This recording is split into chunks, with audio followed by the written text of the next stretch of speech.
আসসালামু আলাইকুম। সবাই কেমন আছেন? আশা করছি সবাই অনেক ভালো আছেন। আমি আজকে একটি দেশি হাঁস নিয়ে এসেছি। দেশি হাঁসের মাংস কিভাবে রান্না করবেন সেটি আজকে দেখিয়ে দিব। তা আমি এখানে একটি হাঁস নিয়েছি এবং পরিমাণ মতো দিয়ে দিচ্ছি হলুদ, মরিচের গুঁড়া, যেটা গোস্তের সাথে স্বাভাবিক আমরা যা ব্যবহার করি এখানেও ঠিক তাই দিবেন। জিরা, ধনিয়ার গুঁড়া পরিমাণ মতো, যে যতটুকুই পরিমাণ লাগে ঠিক ততটুকু পরিমাণ দিবেন। আমি এখানে একটি হাঁস নিয়েছি তাই সেই পরিমাণেই মশলা দিচ্ছি। আপনারাও যতটুকু নেবেন ঠিক ততটুকু পরিমাণে দিবেন। এরপরে দিয়ে দিচ্ছি আদা, রসুন, জিরা, গরম মশলার গুঁড়ো, দিয়ে দিচ্ছি পেঁয়াজ। কিছুটা পেঁয়াজ আমি রেখে দিচ্ছি, পরবর্তী সময়ে ব্যবহার করব। দিয়ে দিচ্ছি পরিমাণ মতো লবণ, দিয়ে দিচ্ছি একটি পাতি লেবুর রস।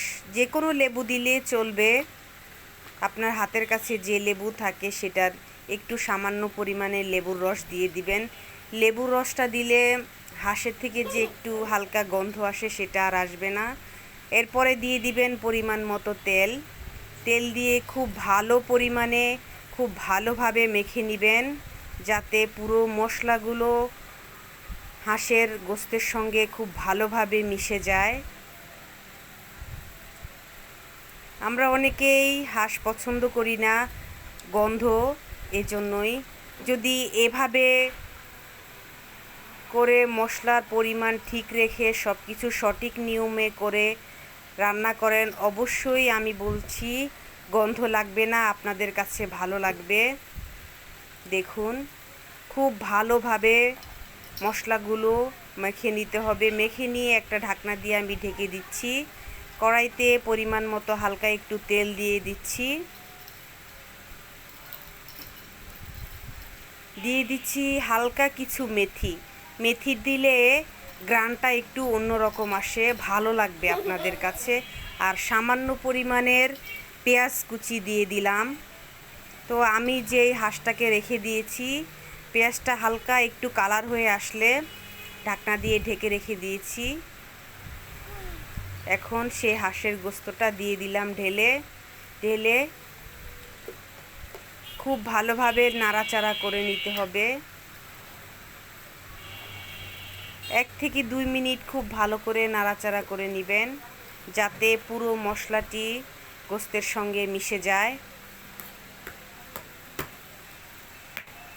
দেখুন,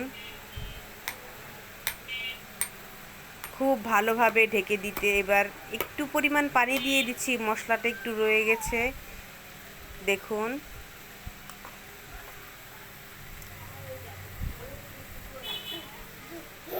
একটা ঢাকনা দিয়ে ঢেকে দিয়েছি। দেখুন, ঢাকনা দিয়ে ঢেকে দেওয়ার কারণে গোস্তটা থেকে একটু পানি বের হয়ে গেছে। খুব ভালোভাবে নেড়ে চেড়ে খুব ভালো করে সিদ্ধ বা এটা ভালোভাবে কষানোর জন্য আরও কিছুক্ষণ সময় ঢেকে দেব। দেখুন, পানিটা একদম শুকিয়ে গেছে। আমি মাঝখানে অবশ্য একবার মাংসটাকে নেড়ে দিয়েছি কেমন হয়েছে সেটা দেখার জন্য। দেখুন, একদম ভালোভাবে শুকিয়ে গেছে পানিটা। এর মধ্যে দিয়ে দিচ্ছি বেশ কয়েকটা রসুন, আস্ত রসুন। আস্ত রসুন দিলে হাঁসের মাংসতে ভালো হয়, খেতে ভালো লাগে, টেস্টও ভালো আসে। আপনারা চাইলে দিতে পারেন, আবার নাও দিতে পারেন। তারপর ভালোভাবে সিদ্ধ করার জন্য পরিমাণ মতো পানি দিয়ে দিচ্ছি। যেহেতু এটা ভুনা হবে তাই পানিটা একটু কমই দিচ্ছি। দেখুন, পানিটা ভালোভাবে শুকিয়ে গেছে, কেমন সুন্দর একটা কালার এসেছে। আমার হাঁসের গোস্তটি প্রায় হয়ে গেছে। তো আমার ভিডিওটি কেমন হয়েছে বা আমার রান্নাটি সম্পর্কে আপনাদের কোনো মতামত থাকলে অবশ্যই কমেন্ট করে জানাবেন। দেখুন, রিদওয়ান আরাফের আব্বু খাচ্ছে।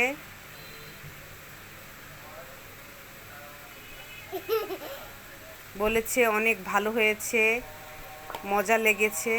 তো আমার ভিডিওটি আপনাদের কাছে কেমন লেগেছে অবশ্যই কমেন্ট করে জানাবেন। আজ এ পর্যন্তই, সবাই ভালো থাকবেন।